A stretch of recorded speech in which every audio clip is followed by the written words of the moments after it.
Hello बच्चों, good morning. आप सभी बच्चों का मेरे YouTube channel Mukesh sir online classes में बहुत बहुत सुस्वागतम एंड वेलकम है।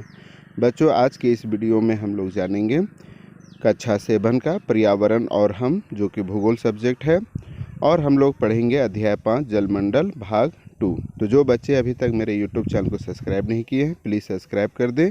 साथ ही इस वीडियो को लाइक एवं शेयर ज़रूर करेंगे। तो चलिए स्टार्ट करते हैं जलमंडल भाग 2। गुड मॉर्निंग बच्चों, कैसे हैं आप लोग? सभी अच्छे हैं? चलिए, आप सभी बच्चों का मेरे YouTube channel Mukesh sir online classes में बहुत बहुत स्वागत है। बच्चों, आज के इस वीडियो में हम लोग पढ़ेंगे वर्ग 7वीं का विषय पर्यावरण और हम, जो भूगोल है। और आज हम लोग अध्याय 5 जलमंडल भाग 2 पढ़ेंगे। भाग 2 पढ़ने से पहले बच्चों, हम लोगों ने भाग 1 के बारे में भाग 1 में हम लोगों ने जल चक्र के बारे में पढ़ा था कि किस प्रकार से जल जो है एक चक्र को पूरा करता है। और हम लोगों ने यह भी पढ़ा था कि पृथ्वी पर जल का वितरण कैसा है, यानी कितना प्रतिशत किस क्षेत्र में जल है। आज हम लोग भाग 2 में आए हैं महासागरीय जल की गतियां। चूंकि बच्चे हम लोग सभी जानते हैं कि हमारे पूरा पृथ्वी में जितना जल है उसका 97% यानी 97% जो पानी है वह महासागरों में है। तो पहले हम लोग जानेंगे महासागरीय जल की गतियां कि महासागरीय जल की क्या गतियां हैं। बच्चों, महासागरीय जल की 3 गतियां हैं, इसको आप लोग लिख लेंगे। एक हो गया तरंग गति, दूसरा हो गया ज्वार भाटा गति, तीसरा हो गया महासागरीय गति। यानी 3 तरह की गतियां हैं: तरंग गति, ज्वार भाटा गति और महासागरीय धारा, जिसका हम लोग क्रमवार ढंग से हम लोग चर्चा करेंगे। तो सबसे पहले हम लोग तरंग की गति को हम लोग देखेंगे। बच्चों, अब यहां पर हम लोग देखेंगे तरंग। बच्चों, अब हम लोग यहां पर देखेंगे तरंग, और तरंग को हम लोग अंग्रेजी में बोलते हैं वेव। ठीक है, तरंग को अंग्रेजी में क्या बोलते हैं? वेव। बच्चों, आप तालाब के किनारे बैठ जाइए, है ना, तो आप देखेंगे तालाब अगर शांत है तो पर भी आप देखेंगे कि तालाब जो होता है उसमें भी छोटे छोटे तरंगे उत्पन्न होती है, और यह तरंगे बीच से निकल के किनारे तक पहुंचती है। आप लोग देखे होंगे तालाब के किनारे अगर आप बैठ जाएंगे और तालाब उस समय शांत है तो पर भी आप देखेंगे कि कुछ तरंगे जो है वो इस तरह से उठती हैं। तो तालाब में छोटी तरंगे उठती हैं, जबकि महासागर में बड़ी बड़ी तरंगे उठती हैं। तो अब यहाँ पर देखिए तरंग किसको कहते हैं? महासागरीय सतह पर, यानी जो महासागर का जो सतह होता है, ऊपरी भाग जो होता है, उसमें जल लगातार उठता है और गिरता है, और इन्हीं को हम लोग तरंग कहते हैं। महासागर में क्या होता है? जल जो होता है उठता है और गिरता है, उठता है और गिरता है, तो इसी को हम लोग क्या बोलेंगे? तरंग कहते हैं। ठीक है, तालाब में छोटे तरंगे उठती हैं, सागरों में बड़ी बड़ी तरंगे उठती हैं। अब यहाँ पर देखेंगे बच्चों कि यह तरंगे जो होती हैं जल की सतह पर, आखिर यह तरंगे कैसे उत्पन्न होती है, क्या वजह है? जब आप तालाब के किनारे बैठते हैं तो तालाब में भी आप देखेंगे कि छोटे छोटे तरंगे उठती हैं, इसका वजह क्या है? तो इसका वजह हम लोग जानने का प्रयास करते हैं। तरंगे सागरीय जल की सतह पर पवन के घर्षण के कारण, यानी आप यहाँ पर देखिए कि यह पानी है और हवा जो होती है, हम लोग पढ़े हैं कि हवा जो होती है वह निरंतर गतिशील होती है, यानी उच्च दाब से निम्न दाब की ओर जो है वो पवन गतिशील होती है। तो अब यहाँ पर क्या होता है, जब पवनें जब चलती है तो वह क्या करती है? पानी के साथ घर्षण करती है, और इसी घर्षण से जो होता है पानी की सतह पर पवन जो होता है वो घर्षण करती है, और इसी घर्षण से जो होता है वो तरंगे उत्पन्न होती हैं। तो पवन के घर्षण के द्वारा उत्पन्न होती है। ठीक है, याद रखेंगे कि अगर कोई आपसे पूछ दे कि भाई तरंगे कैसे उत्पन्न होती है, तो आप बताएंगे पवन के घर्षण के कारण तरंगे उत्पन्न होती हैं।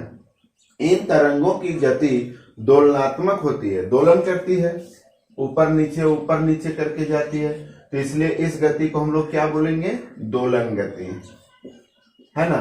दोलन गति से वो आगे बढ़ते जाती है। और सबसे बड़ी चीज क्या है बच्चों कि ये तरंगे जो होती हैं खास करके समुद्र में या महासागर में जब भूकंप होती है, ज्वालामुखी होता है या भूस्खलन होता है, तो इसके कारण महासागरीय जल का अत्यधिक विस्थापन होता है। विस्थापन का मतलब हो गया कि अगर आप तालाब के किनारे बैठ जाइए और वहां पर आप एक बड़ा सा पत्थर आप डुबा दीजिए, है ना, तो देखेंगे कि वहां पर पत्थर डुबाने से ज्यादा मात्रा में पानी जो है वहां से हट जाती है। तो पानी का हटना ही क्या कहलाता है, विस्थापन कहलाता है ना। और अब यहाँ पर समझ में आ गया कि जब भूकंप होती है, ज्वालामुखी फटती है या भूस्खलन मतलब भू मतलब जमीन, स्खलन मतलब घिसकना, जब जमीन घिसक जाती है उसके कारण भी महासागरीय जल का अत्यधिक विस्थापन होता है। और अत्यधिक विस्थापन के कारण ज्वारीय जो तरंग होती है वो 15 मीटर ऊंची उड़ जाती है ना। ये छोटे छोटे तरंगे होती हैं और जब ज्यादा मात्रा में विस्थापन होता है तो यह तरंगे 15 मीटर या 15 मीटर से अधिक जब ऊंचाई उड़ जाती है तो इसी को हम लोग सुनामी कहते हैं। तो बच्चों 2007 में एक सुनामी आई थी जिसका जिक्र अभी हम लोग करेंगे।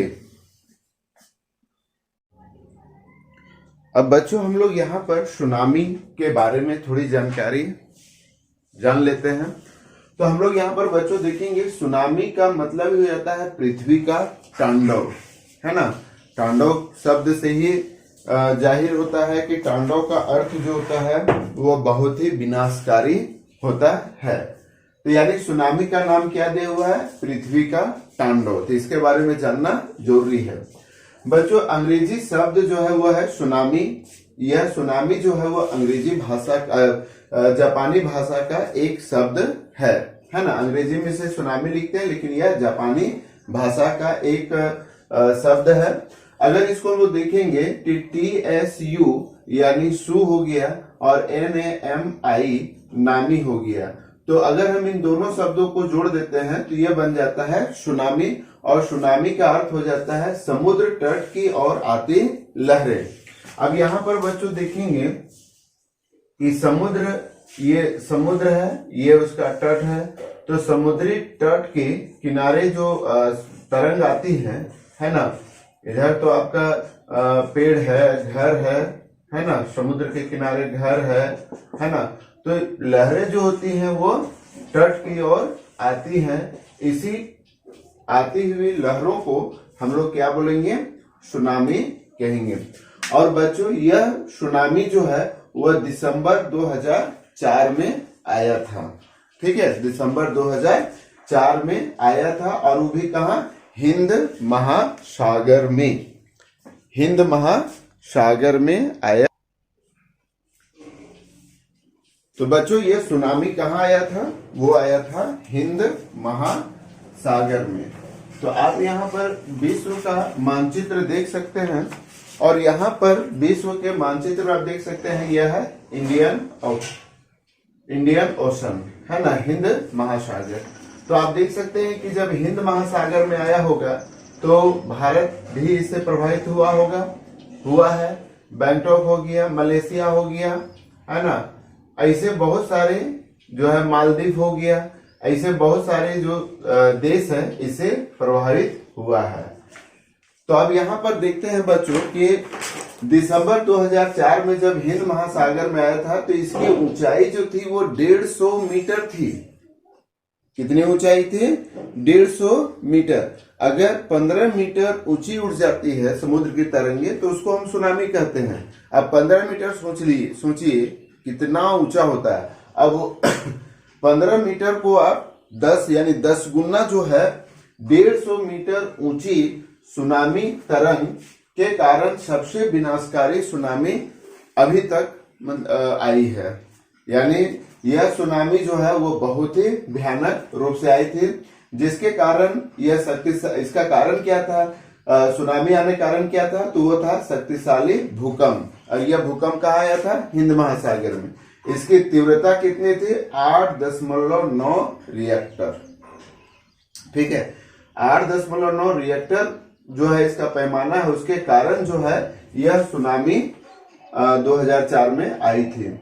अब जब यह आई सुनामी तो इसका प्रभाव क्या हुआ कि हिंद महासागर के कई छोटे छोटे द्वीप जो है वह डूब गए, नामो निशान उसका मिट गया, है ना।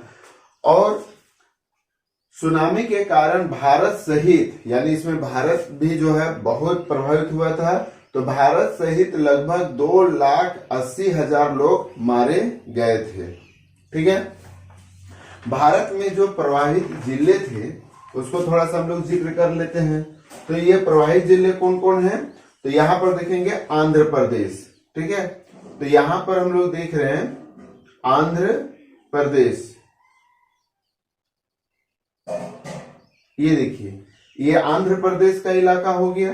आंध्र प्रदेश, तमिलनाडु, नीचे तमिलनाडु, केरल, पांडुचेरी, पांडुचेरी यहाँ है, पांडुचेरी तथा अंडमान निकोबार द्वीप समूह, अंडमान निकोबार द्वीप समूह। यानी यह जो इलाका था वो पूरी तरह से प्रभावित था। उड़ीसा तरफ भी आया था उसका मतलब लहर, लेकिन उतना वो प्रभावित नहीं हो सका। तो भारत में प्रभावित राज्य है आंध्र प्रदेश, तमिलनाडु, केरल, पांडुचेरी तथा अंडमान निकोबार द्वीप समूह जो है भारत का सबसे प्रभावित इलाका था इस सुनामी के कारण। बच्चों, ये खुशखबरी ये है कि भारत ने सन 2007 में सुनामी सूचना तंत्र विकसित कर ली है। यानी वैज्ञानिकों ने सोचा कि अगर फिर से ये विनाशकारी सुनामी आएगा तो कम से कम उसकी हमें सूचना मिल जानी चाहिए। तो इसीलिए उन्होंने 2007 में ही सुनामी सूचना तंत्र किया। आपको पहले से ही सूचना मिल जाएगा तो हम कम से कम जो है हानि से बचेंगे। और जब यह सुनामी आता है तो यह बहुत ही भयानक विनाशकारी आती है ना। तो इसको हम कैसे रोक सकते हैं, तो इसको रोकने का एकमात्र उपाय है कि समुद्र तट के किनारे किनारे जो है हम वृक्ष लगा दें, पेड़ लगा दें। तो पेड़ लगाने से क्या होगा कि समुद्री तरंग जो है वह पेड़ पौधे जो है उसको रोकेगी और विनाश जो है वह कम होगा। तो इसीलिए समुद्री तट, ये तट हो गया तटीय इलाका, भारत के किनारे किनारे जो है इसको हम लोग तटीय इलाका कहते हैं। तो इस तटीय इलाकों पर वृक्ष लगाकर सुनामी के प्रभाव को कम किया जा सकता है। तो अभी हम लोगों ने जाना सुनामी के बारे में, तरंग के बारे में। अब हम लोग जानेंगे ज्वार भाटा। अब बच्चों हम लोग वेव के बाद, तरंग के बाद हम लोग जानेंगे ज्वार भाटा। ठीक है, ज्वार भाटा को हम लोग टाइड कहते हैं, है ना। एक टाइड नाम का एक सर्फ भी आता है, आपके कपड़े हो टाइड ना, टाइड सर्फ भी आता है, तो वह ज्वार भाटा ही है। तो ज्वार भाटा को अंग्रेजी में हम लोग बोलते हैं टाइड। अब ज्वार भाटा क्या है बच्चों, महासागरीय जल का ऊपर उठना और गिरना ज्वार भाटा कहलाती है। जब महासागरीय जल जब ऊपर उठ के नीचे गिरती है ना, ऊपर उठ के नीचे गिरती है, तो इसी को हम लोग ज्वार भाटा कहते हैं। ये तो तरंग हो गया, है ना, तरंग हो गया। लेकिन ज्वार भाटा क्या होता है, जैसे ऊपर उठ के इसे नीचे गिर जाती है ना, ऐसे नीचे गिरती है, तो इसी को हम लोग बोलते हैं ज्वार भाटा। अब बच्चों यहाँ पर देखेंगे कि ज्वार का मतलब क्या होता है। तो ज्वार का मतलब हो जाता है कि जब सागरीय जल ऊपर उठकर तट की ओर बढ़ता है, जब सागर जो है, सागरीय जल जब अपना जल को तट की ओर ऊपर उठता है ना, ये ऊपर उठता है, तो उसी को हम लोग ज्वार कहते हैं, यानी हाई टाइड, ऊपर उठना। ठीक है, हाई टाइड। ठीक है, तो ये इसको हम बोलते हैं ज्वार। अब ये तो उठ गया, अब भाटा किसको बोलेंगे, सागरीय जल के नीचे गिरने और तट से दूर जाने का। अब ये क्या हो गया, ऐसे उठ गया है ना, इसको साफ कर देते हैं।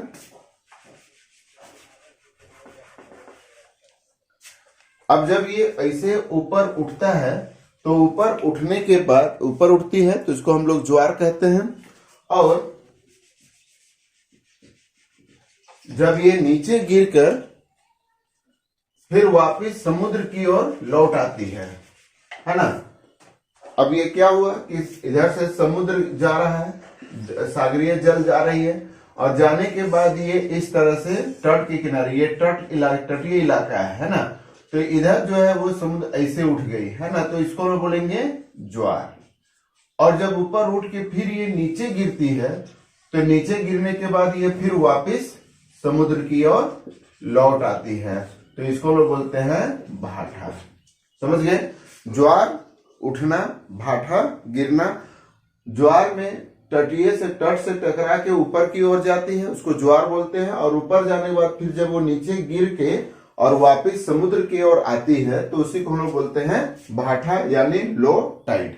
समझ में आ गया, ये तट हो गया, ये समुद्र हो गया, समुद्र से तरंगे जा रही है और ये ऊपर उठ गई, तो ऊपर उठने यानी तट से ऊपर उठ गई तो इसको ज्वार बोलेंगे, और जब नीचे गिर के फिर वापस समुद्र की ओर आ गई तो इसे हम लोग भाटा कहेंगे।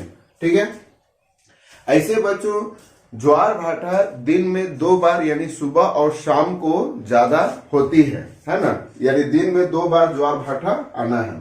लेकिन बड़े बड़े जो ज्वार भाटा होते हैं वो सूर्य और चंद्रमा के शक्तिशाली गुरुत्वाकर्षण बल के कारण ज्वार भाटा आते हैं। यानी हमारी पृथ्वी को सूर्य भी खींचती है, चंद्रमा भी खींचती है। आकर्षण बल तो पढ़ा है, भूगोल में आप लोग पढ़े हैं कि हमारे जो तारे हैं, ग्रह है, नक्षत्र है, ये सभी एक दूसरे को आकर्षण बल की वजह से टिकाए हुए हैं। तो यही आकर्षण बल जो है, सूर्य और चंद्रमा के शक्तिशाली आकर्षण बल के कारण ये ज्वार भाटे समुद्र में आते हैं। और इसका उत्तरदायी कारक क्या है, तो चंद्रमा का पृथ्वी के नजदीक होना, क्योंकि चंद्रमा पृथ्वी के नजदीक है तो उससे भी जो है वो ज्वार भाटे ज्यादा आते हैं। लेकिन सूर्य के पृथ्वी से दूर होने में थोड़ा कम योगदान ज्वार भाटा में लगता है। तो अब हम लोग देखेंगे कि ज्वार भाटा को 2 रूपों में बांटते हैं, बृहद ज्वार और लघु ज्वार, जिसका हम लोग क्रमवार जो है चर्चा करते हैं। अब बच्चों यहाँ पर हम लोग देखेंगे कि ज्वार भाटा जो होता है वो 2 तरह से होता है। एक होता है बृहद यानी ऊंचे ज्वार, और एक होता है लघु यानी छोटा ज्वार। तो सबसे पहले हम लोग यहाँ देखेंगे कि पूर्णिमा और अमावस्या के दिन सूर्य, चंद्रमा एवं पृथ्वी तीनों एक सीध में होते हैं।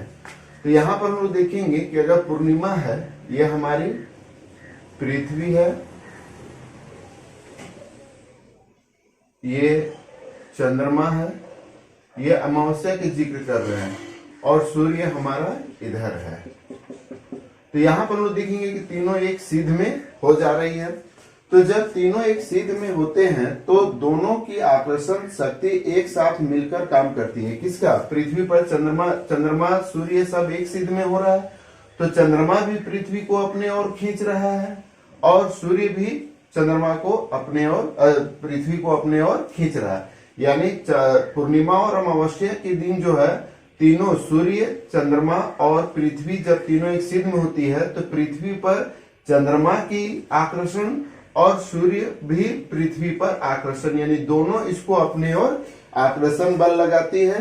तो दोनों की आकर्षण शक्ति एक साथ मिलकर काम करती है, यानी दोनों तरफ इसको खींच रही है अमावस्या और पूर्णिमा के दिन। तो इस समय जो होता है वो ऊंचे यानी बृहद ज्वार उत्पन्न होते हैं। याद रहेगा कि बृहद ज्वार अमावस्या और पूर्णिमा के दिन जब सूर्य, पृथ्वी और चंद्रमा एक सीध में होते हैं तो चंद्रमा और सूर्य पृथ्वी को शक्तिशाली आकर्षण अपने ओर खींचते हैं, जिसकी वजह से बृहद ज्वार उत्पन्न होते हैं। बच्चों, यह चंद्रमा जो है वह हमारी पृथ्वी का अंडाकार चक्र लगाती है, गोलाकार नहीं, अंडाकार। और जो चंद्रमा का सबसे नजदीकी जो दूरी होती है वह 3,56,000 किलोमीटर होती है, जिसको बोला जाता है उपभू। ठीक है, क्या बोला जाता है, उपभू। यानी जब चंद्रमा हमारे पृथ्वी के नजदीक होती है तो उस प्रक्रिया को हम लोग बोलते हैं उपभू, और उस समय उसकी दूरी होती है 3,56,000 किलोमीटर। और जब चंद्रमा हमारे पृथ्वी से दूर होती है लगभग 4,07,000 किलोमीटर, तो उसको बोला जाता है उपभू, अपभू, है ना।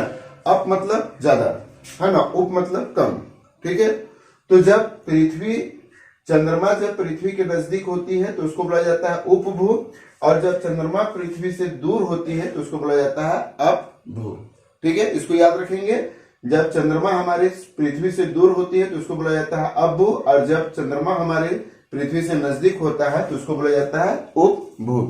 अब हम लोग चर्चा करेंगे लघु ज्वार का।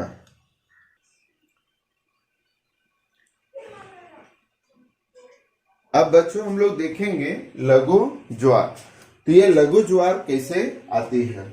प्रत्येक महीने का कृष्ण पक्ष एवं शुक्ल पक्ष, है ना, कृष्ण पक्ष और शुक्ल पक्ष। कृष्ण पक्ष में होता है जब चंद्रमा पूर्ण से धीरे धीरे अमावस्या की ओर जाती है तो उसको हम लोग कृष्ण पक्ष बोलते हैं। शुक्ल पक्ष जब अमावस्या से धीरे धीरे, यानी इसको यूं समझिए कि जब चंद्रमा धीरे धीरे बड़ा होता है तो उसको हम लोग शुक्ल पक्ष बोलते हैं। और कृष्ण पक्ष जब चंद्रमा धीरे धीरे छोटी होती है, छोटा होते जाती है, तो उसको हम लोग कृष्ण पक्ष कहते हैं। कि अष्टमी को, प्रत्येक महीने का कृष्ण पक्ष और शुक्ल पक्ष की अष्टमी को सूर्य, चंद्रमा और पृथ्वी मिलकर एक समकोण बनाती है।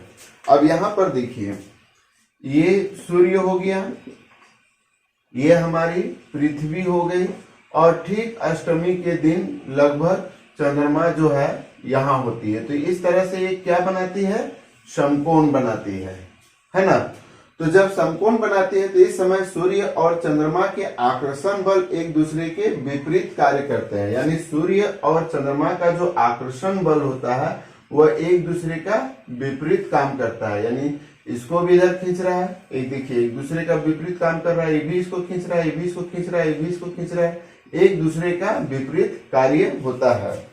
तो इससे जो होता है, इससे विपरीत, एक दूसरे के विपरीत कार्य करते हैं और इससे लघु ज्वार का अनुभव होता है। समझ में आ गया।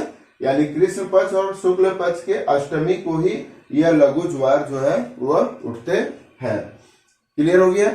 अब हम लोग पढ़ेंगे कि ज्वार भाटा का क्या महत्व है। बच्चों अब यहाँ पर लोग देखेंगे कि ज्वार भाटा का क्या महत्व है। तो यहाँ पर देखते हैं बच्चों कि समुद्र में होने वाली परिवहन का मतलब पानी जहाज का आना जाना को नौ संचालन कहते हैं। नौ का मतलब नाव होता है, जहाज होती है, और इसी प्रक्रिया को हम लोग नौ संचालन कहते हैं। समुद्र में नावों का परिवहन होना मतलब आना जाना ही क्या कहलाता है, नौ संचालन कहलाता है। अब इसमें नौ संचालन और ज्वार भाटा में क्या संबंध है इसको हम लोग देखेंगे। उच्च ज्वार में नौ संचालन में सहायक होते हैं। यानी जो उच्च ज्वार होता है, बृहद ज्वार होता है, वो नौ संचालन में सहायता करते हैं। कैसे? उच्च ज्वार के समय नदियों के मुहाने पर पानी की गहराई बढ़ जाती है। अब यहाँ पर देखिए समुद्र, ये समुद्र है और यहां से ये नदी आ रही है, और ये नदी कहाँ मिल रही है? समुद्र में मिल रही है। तो नदी जो है अपने साथ बहुत तरह की मिट्टी, कंकड़, पत्थर को लाती है और यहाँ मुहाने पर यानी यहाँ समुद्र के किनारे पर वो मिट्टियों को छोड़ देती है और पानी समुद्र में मिल जाती है। तो इसी को हम लोग बोलते हैं मुहाना। यानी नदी जब समुद्र में मिल जाती है तो उसी को हम लोग मुहाना कहते हैं। अब देखिए, अब यहाँ से उच्च ज्वार चलेगी, तो उच्च ज्वार चलेगी तो जहां मुहाना है, पानी है, तो वहां पर क्या हो जाएगा? पानी ज्यादा हो जाएगा। मुहाने पर पानी क्या हो जाएगा? ज्यादा हो जाएगा। जब उच्च ज्वार आएगी तो ये मुहाने पर पानी ज्यादा हो जाएगा। ज्वार के समय नदियों के मुहाने पर पानी की गहराई बढ़ जाती है, यानी पानी ज्यादा हो गया तो पानी गहराई बढ़ गई। इससे जहाजों को नदी बंदरगाह तक पहुंचने में सहायता सुविधा करती है। अब यहाँ पर पानी बढ़ गया तो उसी समय क्या होता है, जो जहाज होते हैं वह जब पानी ज्यादा हो जाएगा यहाँ पर, तो उसी समय जहाज जो होता है वो मुहाने पर जाकर नदी के द्वारा वह विभिन्न स्थानों पर पहुंचती है। भारत में कोलकाता का जो हुगली नदी है वह इसी तरह का परिवहन होता है। आप देखेंगे कि ये आपका भारत का मैप है, ये हो गया कोलकाता, ठीक है, बांग्लादेश। अब यहाँ वेस्ट बंगाल। अब यहाँ पर देखिए ये है हुगली नदी, यहाँ पर ये मुहाना हो गया, है ना। गंगा नदी जो है वो अपने जल को यहाँ लाके हुगली नदी जो है यहाँ पर छोड़ देती है ना। तो यहाँ पर क्या होता है, जब कोई नाव आती है तो चूंकि यहाँ पर मुहाना में बहुत सारा धूल पड़ा हुआ है, कंकड़ पत्थर, बहुत सारी गंदगी यहाँ पर होके मिट्टी ऊंची हो जाती है। अब यहाँ नाव कैसे जाएगा, पानी तो यहाँ कम है। तब जब उच्च ज्वार जब यहाँ आती है तो यहाँ पर जो है पानी की मात्रा बढ़ जाती है, पानी की गहराई बढ़ जाती है। तब जो है समुद्र से आता हुआ नाव जो है, जब पानी उसको ज्यादा मिल जाएगा तो यहाँ से होते हुए वह हुगली नदी में प्रवेश करती है ना। विश्व का सबसे बड़ा डेल्टा जो है वह सुंदरवन में है, गंगा नदी बनाती है, जिसका 60% हिस्सा जो है बांग्लादेश में और 40% जो है वह इंडिया में आता है। तो यहाँ पर इस तरह का जो है पहला ज्वार भाटा जो है उच्च ज्वार फायदा पहुंचाता है। दूसरा, उच्च ज्वार नदियों के मुहाने में जमा होने वाली तल छट को अपने साथ बहाकर ले जाती है। अब यहाँ पर क्या हुआ, उच्च ज्वार से जो मुहाना है वहां पर बहुत तरह का कंकड़ पत्थर धूल ये सब पूरा पड़ा हुआ है, बालू ये सब। तो जब वो ज्वार होता है और जब ये फिर ज्वार समुद्र की ओर आने लगती है तो अपने साथ जो मुहाने पर तलछट होती है उसको भी बहाकर वो ले जाती है। तीसरा हो गया, उच्च ज्वार के दौरान मछलियां तट के नजदीक आ जाती। जब पानी आएगा तो उसके साथ साथ मछलियां आएंगी, जिससे मछुआरों को बल्ले बल्ले हो जाती है, यानी काफी सुविधा होती है उसको पकड़ने में। मछलियां ज्वार के साथ जो है वह किनारे तक आ जाती है और मछुआरे इसी मौका का फायदा उठाकर वह ज्यादा से ज्यादा मछलियों को पकड़ने का काम करती है। अब बच्चों यहाँ पर हम लोग देखेंगे चौथा, ज्वार भाटे में होने वाले उतार चढ़ाव का उपयोग विद्युत ऊर्जा उत्पादन में किया जाता है। यानी ज्वार भाटे से क्या होता है, तरंग जो होती है वो ऊपर नीचे उतार चढ़ाव होती है, जिसका उपयोग जो होता है बिजली निर्माण में कुछ स्थानों पर किया जा रहा है। और इस प्रकार की ऊर्जा को हम लोग ज्वारीय ऊर्जा कहते हैं। अब देखिए ज्वार भाटा से हम लोग बिजली भी बनाना स्टार्ट हो गया है। तो और इस तरह की ऊर्जा को हम लोग क्या बोलेंगे, ज्वारीय ऊर्जा बोलेंगे। जैसे तापीय ऊर्जा है ना, जिससे ताप से उत्पन्न होती है। हाँ, जल विद्युत ऊर्जा होती है जो जल से पैदा होती है, और ज्वारीय ऊर्जा जो ज्वार भाटा से उत्पन्न होती है। पांचवा है बच्चों कि कुछ स्थानों पर उच्च ज्वार के समय सागर जल को समुद्र तट के किनारे निम्न भूमि में जमा हो जाता है। यानी अब यहाँ पर देखिए कि अब ये क्या हो गया कि थोड़ा सा जमीन इस तरह, इधर है समुद्र। अब समुद्र से क्या हुआ, ज्वार भाटा आ रही है और वो क्या हो गया, यहाँ से डेंकी इधर आ गई, निम्न भूमि पर आ गई। और निम्न भूमि पर इसको पानी को, समुद्र के पानी को जमा कर लिया जाता है, जिसका उपयोग नमक बनाने में किया जाता है। ठीक है, तो निम्न भूमि में अगर समुद्र का तरंग ज्वार भाटा से ऊपर उठा और इधर आके फंस गया तो इधर निम्न भूमि में आ गया, और इसका उपयोग जो होता है वो नमक बनाने में किया जाता है। तो इस प्रकार से बच्चों हम लोगों ने आज दो महासागरीय जल की जो गतियां थी उसमें से दो महत्वपूर्ण गतियों के बारे में पढ़े हैं। एक हो गया तरंग और दूसरा हो गया ज्वार भाटा। हम लोग नेक्स्ट वीडियो में पढ़ेंगे महासागरीय धारा के बारे में। तब तक आप मेरे वीडियो को लाइक एवं सब्सक्राइब जरूर करेंगे, साथ ही इस वीडियो को शेयर भी करेंगे ताकि अधिक से अधिक बच्चों को लाभ प्राप्त हो सके। तो चलिए फिर मिलते हैं नेक्स्ट वीडियो के साथ, तब तक के लिए सभी बच्चों को बहुत बहुत धन्यवाद।